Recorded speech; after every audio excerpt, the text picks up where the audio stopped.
I've talked about not wanting unsolicited advice from people. I've also talked about being able to accept constructive criticism from others.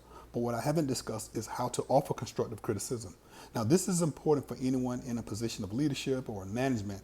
There will come times where we have to offer constructive criticism so that our organizations can run more efficiently.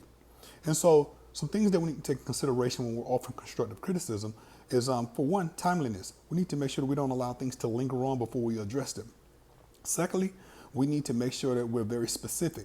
So whatever the issue is, don't get off on a tangent and start talking about things that aren't related to the issue. Be very specific, be right to the point on what the issue is and address that. Next, we need to have balance. Don't always just beat people down. Don't always just offer advice and let them and tell them what they're not doing right. Always try to balance them out and tell them things that they're doing well also. That's going to keep a good balance.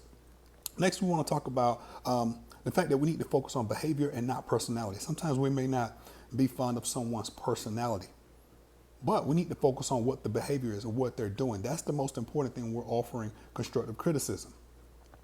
Next, we need to make sure that we're solution oriented.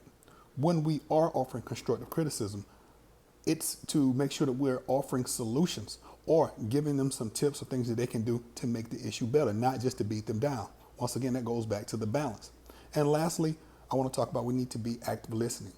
So when we're listening, we're able to understand their point of view. Maybe there's some things we just didn't understand.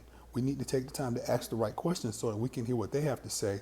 And that's going to make for a much more pleasant experience, a much more pleasant conversation.